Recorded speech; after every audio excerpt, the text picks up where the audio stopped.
Okay, I'm finally here with what I will be calling my post-tour podcast, but really it's a video. Will I make this into some sort of audio version? Perhaps, but I'm just showing up in the way that I feel is possible at this moment. I've been trying to make this video since I got home, obviously, and today my hair looks the best, so this is the day that we're doing it. But actually I'm feeling inspired today to share some stories and talk about things. I feel like I'm decently caught up on everything that I needed to get caught up on since coming home. I had like so much admin and finances and content and life, home, personal life things to catch up on, and now I feel like I'm back on track. Also, I'm feeling like more centered in what I want to do and who I am more than I ever have before. I'm feeling truly aligned and like I have a clear vision, and I'm feeling just like I know my community. I have you now, like we have this special thing going on. And so yeah, I'm feeling really great about this year, and the things are coming back to me. Like I've put out so much of that energy, and now I'm like set. So I don't know, since coming home from tour and having this tour under my belt, and now having such a clear vision on who I am and what I want to say and do and sing, all the opportunities that I've ever wanted just in the last while are coming to me. So this video will be, I'm gonna try and keep it, you know, within a time frame, because I don't want to, you know, spend too long talking to you guys about all the little details, but I do have some special stories that I want to tell about tour. And I also want to talk about what's coming up and just like have a little free flow conversation, because I love to do this. Also, if you have any questions at the bottom of this video, just like leave them in the comments, and I'm happy to answer any of your questions about the tour.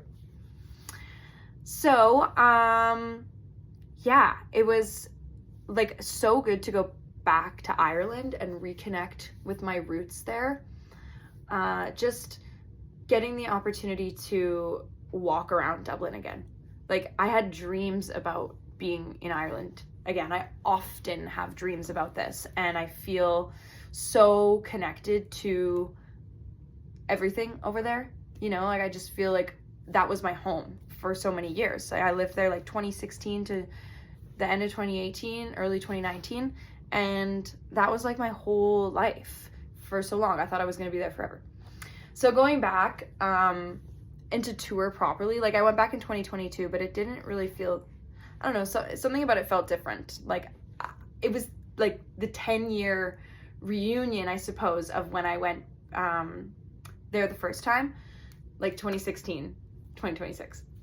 So something about it felt even more full circle, obviously, and I felt more like centered in who I was. So it was like a more potent experience, I feel. I don't know. I just like, there was more magic in my world this time around, and in myself. So Ireland was great. Playing at Whelan's, I told the story of when I randomly ran into an ex-boyfriend of mine in Whelan's, the bar that I played at, the first show with Mallory on the tour. Back in 2022, you know, I had been split with him for like already a few years at the time, and then I didn't even tell him I was coming to Ireland in 2022. This is the story. And I wandered into Whelan's just because I was on the way to like the docklands, to the barge, to go on this boat party with my friends. And I just wandered in, and I heard this voice. It was one of his friends. I recognized it. I was like, oh my God, Aoife LaRock. What the heck? Like, so cool to see you here. Is Henry here? It turns out he was. And it was just like some sort of crazy like kismet situation that inspired my song, because then afterwards we went and danced on the boat for many hours. and it inspired my song On the Outside, which was on that album that I put out after I did my retreat. Home is where the music is. So I told that story on stage at Whelan's at my first show. And that kind of started everything. Also, my show in Dunleary was amazing, and I stayed in the cutest little like seaside Irish, classic Irish, like big house situation, like a bed and breakfast it was, but it was just like someone's like big house, like these seaside like Irish houses. You don't really know what they are until you like see them. They're quite posh, like it's beautiful. Big bay window that I like looked out at, and I could see the ocean. Oh, it was amazing. And I wrote a couple songs in there that I will be showing you soon. And I just had such a great time. And then after that first show, it was like boom, boom, boom, boom, boom. Trains on the go, like going into a train, waking up, going to the train with all of my luggage that I had, getting set up, possibly taking an Uber from my place to the train station if I wasn't close enough, because that shit was not easy to carry around on the cobblestones. And I was still kind of jet lagged at this point, so I was still just like, yeah. But I took the Dart in Dublin, and it was great. And then I went to Galway for the first time. It was amazing, and it just had such a bright energy to it. That city is so vibrant and bright, even in the rain. And played a lovely show at Roisin Dove. The staff were so great.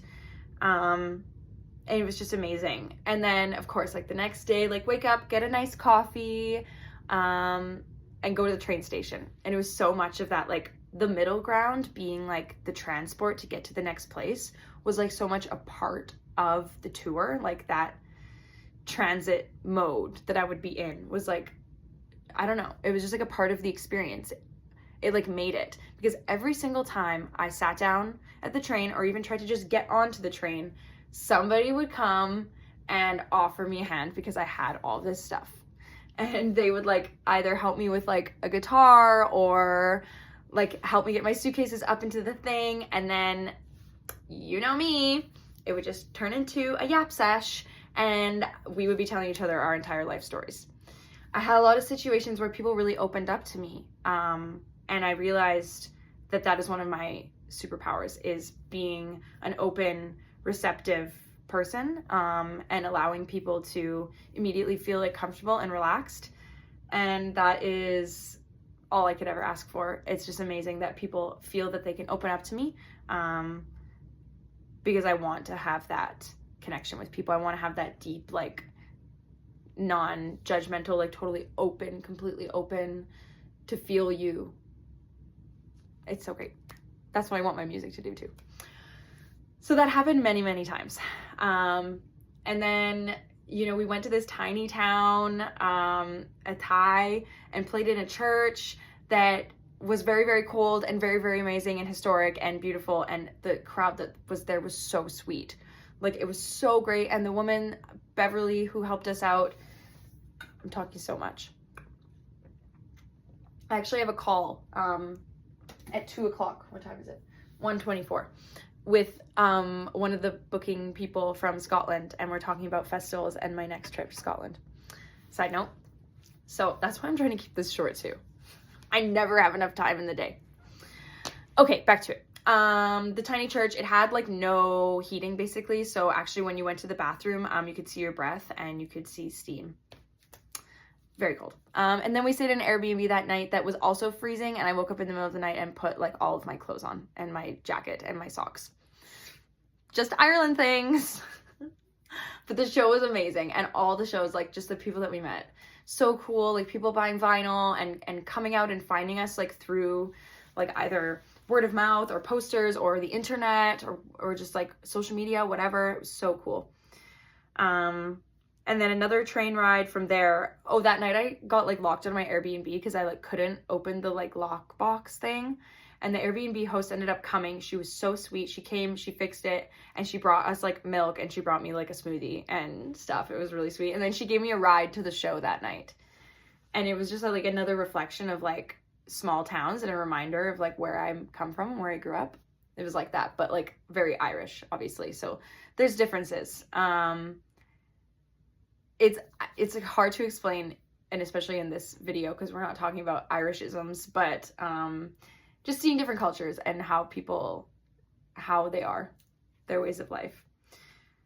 woke up that next morning in the Airbnb, had to call a cab company. There was no Uber or public transit. I had to call this thing. I saved the card. It's like such a funny name. I think it's in Irish. It's like Cromaboo. I don't even know what that means. But I have the card for Joe because I'm putting it in my scrapbook. And I got a cab, and then I went to this like little restaurant, and always when I'm like in the transit mode, I have all my stuff with me. So I just like rocked up everything, suitcase, backpack, guitar. And I was like, hey, what's up? Can you serve me? Can I sit at your biggest table? And they were so sweet. They even washed my stuff while I went to go to the store because I wanted to buy Rolly cigarettes because I'm a bad girl, and I just really get a taste for those when I'm on tour. And I think it's a cool experience to have. It's just something about it. So I had to go get those, very important. And then I got on the train. I walked from the restaurant to the train, which wasn't too far. Ended up sitting beside amazing people again. This awesome girl, and then this older couple. And then I got into Dublin, and that's when I was going to Belfast. So I could like talk like details of like every single place, but I want to kind of just give like a general little overview because there's just so many things that I could say. But like the train to Belfast, I don't even remember. Yeah, it was long, like get the whole destination, because I had to go to 2 different train stations in Dublin. Had to go from Houston to Connolly, and then Connolly I sat on until Belfast. It wasn't that long. It was like 2 hours or something. And it was great. I got in, and then Mallory was showcasing at the conference. It was so amazing to get to watch her perform and see how she like interacts with her fans, and like see like what kind of like artist she is. Like, it's so cool to see how people are on tour and like how they are as artists, and just amazing to tour together. Like great human, great musician. And we had a lot of fun times. Belfast was great. The conference was awesome. Your Roots Are Showing. I ended up staying up until 5 a.m. doing like a jam sesh at the Hilton. After I was doing this jam sesh with like, it was like a female non-binary jam sesh that I like entered in at the conference. I wasn't showcasing. I was just kind of hanging out and networking. I had a day where I went shopping. I got clothes. I got records. It was amazing. I got to just explore around the city. You can walk around Belfast anywhere in 15 minutes. Yeah, I would live there for real. It was such a cool energy. It was almost like darker. Like, you know how I said Galway was like very bright? Belfast had like a darker energy. And of course there's like a lot of history and like trauma that has happened in that city that contributes to that feeling. But that is like a huge thing there. But it's cool. It's like edgy. It's like Belfast is like punk, you know? So conference, 5 a.m. jam sesh. Next morning, woke up.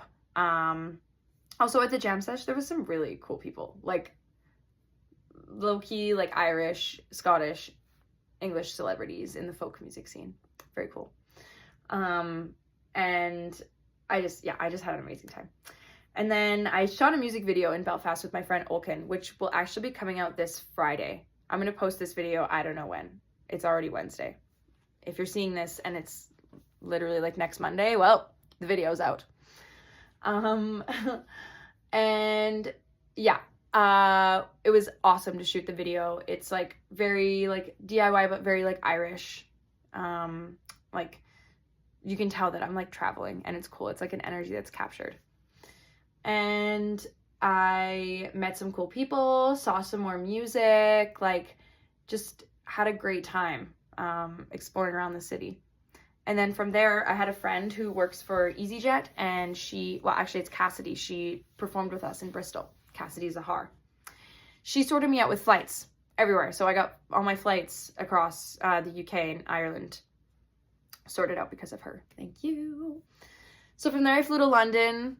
Had an amazing time in London. I had this like gorgeous hotel. I have another friend that also like set me up with their Marriott friends and family discount. Thank you, Carl. Shout out.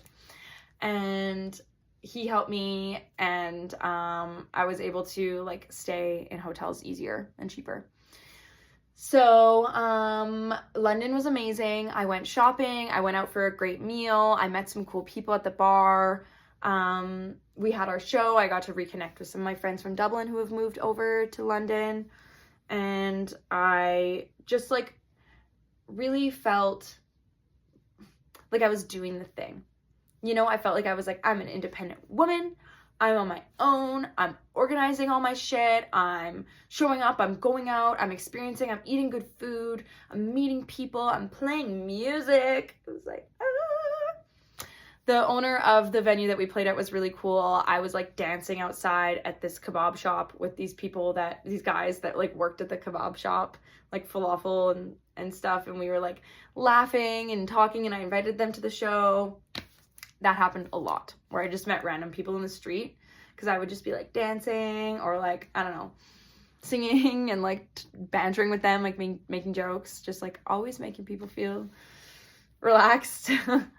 And yeah, we had a great show. And then from there, another train. I got stuck in the tube, like in between the gates that like let you through the train into like the train where you put your ticket in. Because it has so much stuff, and there was people fucking everywhere in London in the tube. And there's me with all my stuff wheeling through, and I got like stuck in the gates. And I literally like, I freaked out, and I was like having a bit of like a child moment, you know, where sometimes like you just feel like you're just like a kid again, and you're like, ah. I just like yelled, I was like, help, please help. And I don't know what happened. Some guy behind me was like, oh my God. And he like tagged his thing again and like grabbed my stuff and pushed me out. I was like, thank you. Thank you. Yeah, I'm okay. Yeah. And then we went to Cambridge from there, and Cambridge was a lovely show. Played at a great venue, stayed at like a very cute little bed and breakfast once again. Got to meet some new people, of course. That was our first show. No, that was our second show with Adam Kirkup, because we played with Adam in London as well. Such a great friend. Adam and I are going to be writing a song together coming up soon as well. And it's just like such a homie. And now I feel like I really like his family and stuff. They're so sweet, and he's such a great songwriter. So true connection and true friendship. And yeah, so Cambridge was our second show with him, and it was lovely. That was the first day that we picked up the rental car. So we had the rental car, and that was like a new experience. Mallory drove the whole time, bless her. If they would have got me in the car, they literally would have pulled over and thrown me out on the side of the road, because I would have been awful and freaking out. I'm not a bad driver, but I get nervous. It's not good for anyone. So Mallory's very level-headed. She's very like stress-free. So, where was I? Oh yeah. So we're driving on the other side of the road. We get to our Sheffield gig quite later, because we're all learning the road and we're all figuring out where to go, and there's traffic, and we get in at rush hour, and there's all the things kind of. So we get in super late to Sheffield. The venue is tiny. We roll up. Most of our suitcases we can leave in the car, which is great. But there was nowhere to get ready. I was not ready. I can't change into my show clothes before I perform because I'm too sweaty. I get too sweaty. I don't know. It's just a thing. I'm Italian. What can I say? So, side note, the host guy who's hosting our show and the venue owner, Johnny, so sweetie, he was like, yeah, there's one bathroom stall. No office, nowhere to store any equipment. Everything is just what you see is what you get. A tiny little cutie, whimsical, woodsy cottage style cafe. Adorable. So I ended up doing my makeup and getting ready at the Chinese restaurant around the corner, where I also ate my dinner. And then I just rocked up on stage. Like, I had like 15 minutes to do everything. I'm like running around, like trying to put my suitcase in the car and then get back and change and do my makeup and eat something and da-da-da. But it all happens because that's tour, baby. And that's what I learned. And I learned a lot of stuff. And I learned a lot about how to handle myself on tour and how to just go with the flow. It's cool because Mallory and her band have done tours together before, like abroad. I have, but not in that capacity. So I learned so much. And now I'm like a less stressful person. It's like, yay. Travel will do that. Then I went, then, where did I go? Oh, well, yeah, where was I staying? Sheffield. Oh my God, we stayed with this amazing family. Right, this is so cool. The owner of the venue set us up with like host families that we stayed with, and our host lady ended up coming to the show, and then her husband was really, really cool, and he was like jamming back at his house when we got there, and we like hung out and like smoked a cigarette and like had a great time, and chatted about music and chatted about life, and just like became friends. I left them with like a vinyl and some shirts, and it was just like a really cute experience. Really, really cool house too. And me and Esther stayed there, and it was like sleepover vibes. It was so fun. Got up the next morning, went and did some touristy things, went for a nice hike, like out by the lake. And I needed that because I was feeling a little off that day. I was feeling a little homesick and a little bit drained and a little bit flustered from the night before, because everything was so crazy and it was busy. It was our sold out show, so it was so busy, just like a lot of energy. So that reset my energy.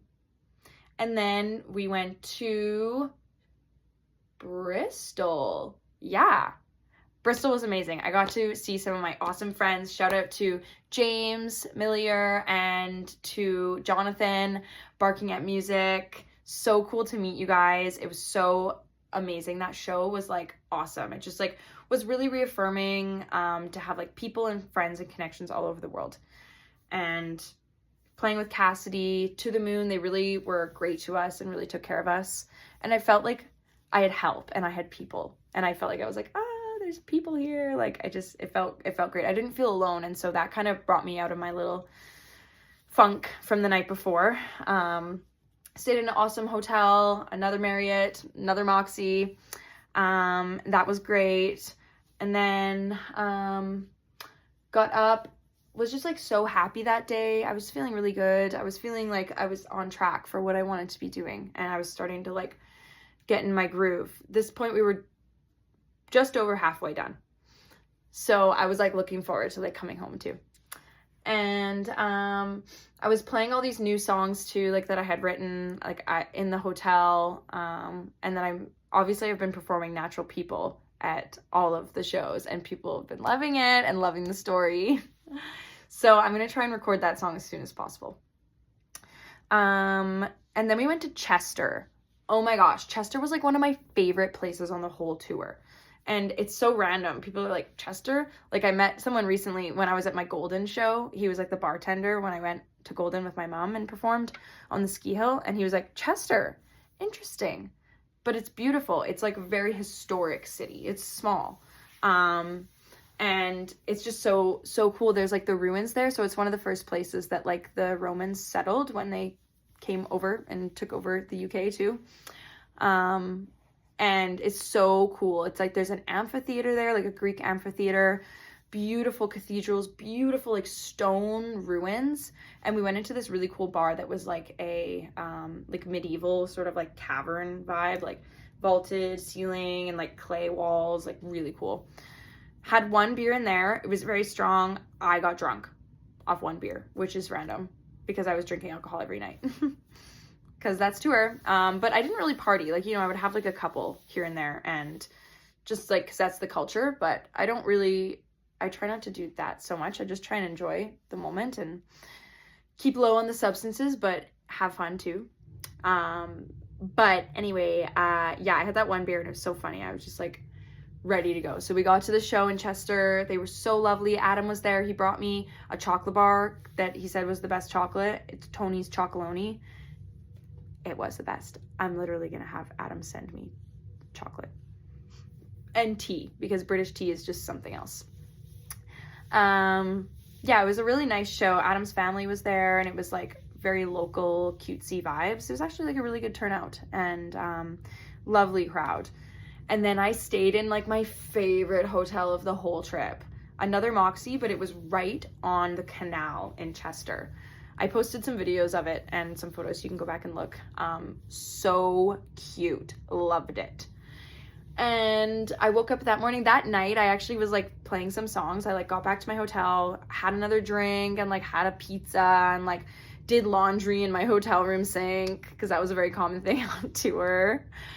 And I was playing guitar and I was sitting on my bed and I was looking across the canal, and there's like these apartments, and the top floor had its lights on, and there's people out on the balcony smoking, and there's people in the background dancing, and like you could tell they were like putting on music and like dancing and smoking, and I was like, oh my god, like I kind of wanted to be over there, but I also felt cool, like felt like something. I started writing a song about it, about seeing these people across the canal like dancing, and I had just finished my night of performing.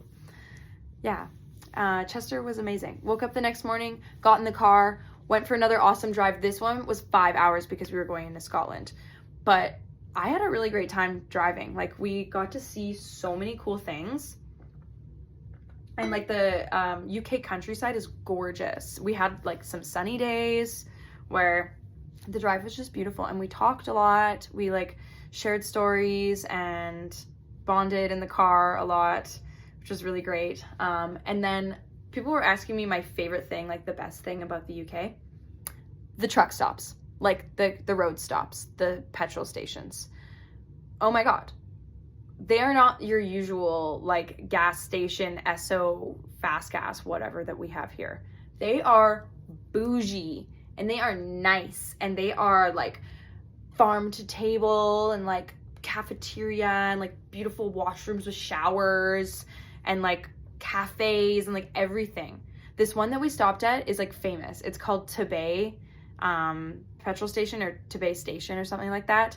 And we just saw it off the side of the road, and then Mallory pulled in. Thank God, because it was a hidden gem. It was amazing.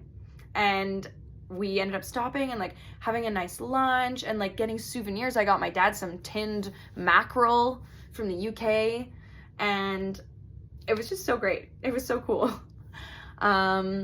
So I really enjoyed that. And then we got into Dunfermline. We were playing at the fire station, which was one of my favorite shows on the whole tour. The venue owner, who I'm about to talk to, as long as I've finished this video in literally the next like 10 minutes, he's probably already texted me, but I'll just tell him this is what I was doing. Shout out Ian. Amazing show, like so great. Just like we had a lineup at our merch table. People were so generous and so supportive, like loving it. Both of our sets were amazing. We played together. I told my story about, according to Ancestry.com, Robbie Burns is my 5th great grandfather. I don't know what's going on there. I still need to look into it. But yeah. And it was Burns night. My first show in Scotland ever, and I'm playing on Burns night, and apparently Robbie Burns is my 5th great grandfather. What? I don't know. Can't make this shit up. Great show. Stayed, where did I stay? Oh, we stayed in a funny place. We stayed in like a hostel that was like above a karaoke, like Chinese food restaurant bar situation. Very, very classic tour. We went and walked around Dunfermline that next morning and saw like amazing things. Like, we went to the Abbey, we went to the castle for like King Bruce. We went to like the grounds of the castle and like walked around this like creek and like bridges, and like, oh, it was so quaint and beautiful. We had like a vegan breakfast. Amazing. And I was just like really connecting with the heritage over there. I was trying to figure out what music I was listening to. There was like some specific songs I was listening to, and there was a lot of ads about Wuthering Heights. So I was kind of like in this like, I don't know, Victorian kind of vibe. And I'm wearing like that kind of look today. You guys know I already have that kind of like medieval, like sort of like pirate wench kind of vibe. Pirate rock and roll wench. Anyway, then the next day was my last show with Mallory. So I'm coming up on the end of this video because I have to go, I guess. And I can't believe I've just talked for half an hour.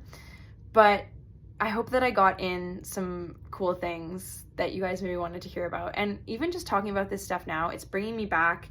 It's helping me reprocess. It's helping me like realize the magnitude of how important this tour was and how special it was to me. So thanks to Mallory again for having me on. Thanks to all of you for supporting me along this journey and following along and supporting me on Patreon. Literally couldn't do it without you guys. It's just so cool to have everyone along this journey, following along with me. So the last tale of this thing, Glasgow was amazing. I performed at like this iconic venue, King Tut's. And originally I wasn't going to be able to play this show because they didn't have a slot for me in the songwriters circle. But then somebody ended up backing out and your girl slid in. So thank you to Glasgow Songwriters Round for having me and putting me on the bill. It was so cool. Jen is amazing. And it was just like such a great night. Meeting other artists, like playing at this venue where like the Police have played, Amy Winehouse, 1975, and it's tiny.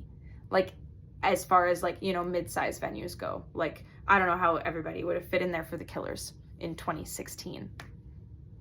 Amazing. And it was really busy too. Like it was quite full that night. Oh my gosh. And then it was my last 2 nights. So my friend Jack, who is the pipe organ player and the cathedral music director at St. Giles Edinburgh Cathedral, came up to my show in Glasgow and then gave me a place to stay that night in Edinburgh. So we got the train, finished the show, got the train, went to Edinburgh, had so much fun, like walking around that night and like catching up. I used to know Jack from my life in Dublin, so we caught up about all the things, like played some music, showed each other some music. I accidentally put my freaking phone in his washing machine and had like a total freak out that my phone was gonna break and I had to get my flight home like in the next 2 days. False alarm, because here we are, the phone's fine, but it did go through a cycle in the wash. This was at like 3 a.m. too. And then I was like, give me a shot, because I was like so stressed. So then I was like very relieved after that. Had a great sleep. Jack's apartment was very cool. It like overlooked Arthur's Seat, which is this like mountain in Scotland in Edinburgh. So beautiful. Woke up, had an awesome breakfast, had like one of the best days. Met this like hilarious guy. I was going to get, you guys might have seen the film photo. I talked about it. Jack took me to breakfast and then we went and got my film developed, but I had like 3 shots left on the roll. And we saw this like cutie little local guy like walking by in like his little outfit with his matching hat and gloves. And we like said hello and then I was like, hey, would you take our photo? Like we only have a couple left. And then I was like, let's take yours too. And so he's like, okay. Poses and like says, this is my good side. So cute. We talked a little bit. He like told us some lore about his life and growing up in Scotland and whatever. And got the film developed, and then I went and did some shopping. I got the most amazing pants. You guys, no, stop. I'm pausing the video to get the pants. I don't care. Oh my god. The most amazing, to die for, vintage pants. I had 24 hours in Edinburgh and I found these. I put them on and I was like, oh my god, the universe is blessing me. So then I went and got like some gloves and like some candles and some souvenirs for my family and for people. And just like had a really great time shopping around. Just realizing as I'm talking that I forgot to tell you guys that in Dunfermline, we also went out to this like pinnacle, like at the end of the water where there was Blackness Castle. And it was this crazy cool castle. And I was like so exhausted. We were like out on the water and I remember I was so tired. And I was like looking at this like giant castle and I was like delirious. I went like to the water and like picked up some stones and like sea glass and like shells and then like went back in the car and slept the whole rest of the way to Glasgow. I just remembered I forgot to mention that because that was like an interesting point, because I want to mention like some of the lows and like some of the moments that weren't always so like bright and amazing. I got tired a lot, I will say that. But Edinburgh was amazing. The last bit of that day, I actually got to go visit Jack at St. Giles Cathedral, and he gave me a private tour. And also I got to go up into like the organ pit area, and he showed me how the pipe organ works. And there's a video on my page of that as well. Showed me how it works, played me a beautiful Beethoven piece. It was amazing. Like, what? That is so cool. As like a musician, I actually, when he was playing, like, that doesn't normally happen. So people that were on the tour were like, oh my god. But I was like, that's my friend. that's my friend up there. I was just up there. And then it all of a sudden took over me and I just started crying. I was like so moved by all of it. And then Jack came down and was like, I'm sorry. I was like, that was so amazing. Thank you so much. It was so great. And then I quickly packed my things. It was pouring rain and we waited for the bus and like got on the bus. I remember I had all my stuff and I knew I was leaving that night to go to London. And because I was flying out of Heathrow, but I wanted to be there a day early because Heathrow is like massive. So I got on the bus, got back, got on the train, got to Gatwick, because I was flying from Edinburgh to Gatwick because for Cassidy's EasyJet thing, I could only get to Gatwick. Got on a bus from Gatwick that went straight to Heathrow. That was a really cute bus. It was just me and like one other lady. Seriously. I like ended up bonding with like the bus driver. Well, he specifically told me that he was a charter driver. And I was like, you go, girl. And then I got to Heathrow, and this was like the end of my trip. And this is just like, what are the chances? Heathrow is a fucking city in itself. It is huge. And so I ended up getting pretty lost trying to find Terminal 4 where my hotel is. It took me 3 hours to get from Terminal 2 where the bus dropped me off to my hotel that was a part of Heathrow Airport.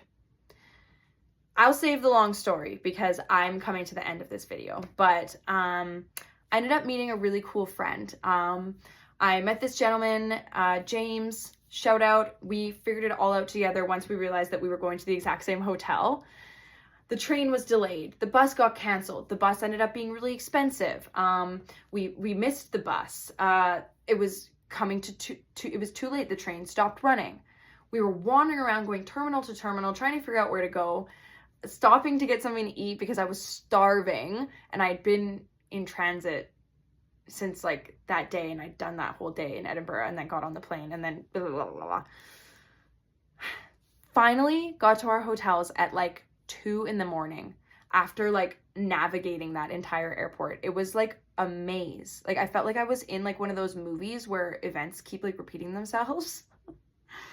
We finally got back. He has now become a really big supporter of my music and it's so cool. We like got through that together and now have this connection and it's just like so great. He helped me with my luggage and then everyone at the hotel was so nice. And then I got into Heathrow Airport the next morning just feeling like so good, feeling like ready to go home and accomplish that I had done everything that I'd done. It was like just an amazing experience. And then, oh my gosh, yeah, I was in the airport and Julian, his grandma was in the Heathrow Airport because she was in England visiting his auntie. So I just ran into her right before going into security. And I was like, my angels are just like shining down on me. Because what are the chances? Turns out we were on the same flight home to Calgary. Just like the little things sometimes, you guys, you have to look out for them, the magic. You have to like search for the little things and you have to like register them and thank the universe and your angels and whoever, whatever spirit puts it out there for you, because like it's not just, I don't know, life isn't just as mundane as we think, and it isn't like when these things happen, it's not just a coincidence, or at least I don't think it is. I'm an artist. What can I say? I'm just artistic. So that was really sweet. I went through security. I ended up like reading my tarot cards. I ended up giving a reading to the security people because they were like looking at my cards. I guess you can sometimes put drugs in tarot cards or in like playing cards. And so they like flagged them and they were looking at them. And I was like, oh yeah, these are my tarot cards. Like, careful, you're putting your energy into them. And then she was like, oh my God, do you do readings? And I like gave her like a little 1-card reading that was actually really aligned to like what she had going on. Then I sung John Denver Leaving on a Jet Plane for everyone that was standing in the security line. And one of the guys in the line was like, we need more people like you in this world. Like people that just are themselves and they just bring light into the world and they don't care what anybody thinks. And I was like, that's me. I love you guys. I was like, you are my people.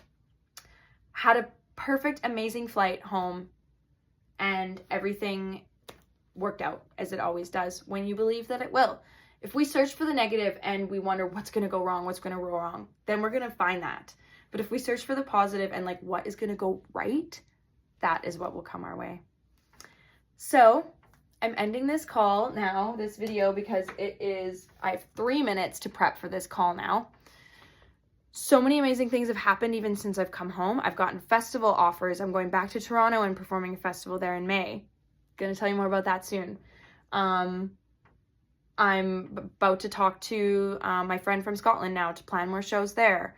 Like, I've been getting more students. I've been getting work. Like, social media things are popping off for me. Like, things are really good. And it's a change in the astrology, like where things are at too. After things have been like, in the past, you know, like things are hard. And I think I'm finding my groove and I'm finding my things. I have an amazing fan base.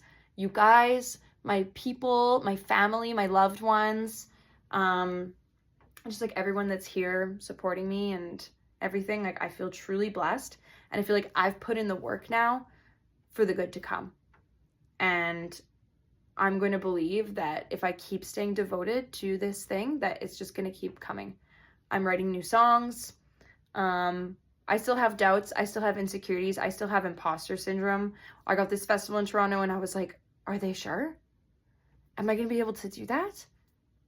And that's where you have to like trick your brain. You have to like flip that switch and be like, no, I'm meant for this.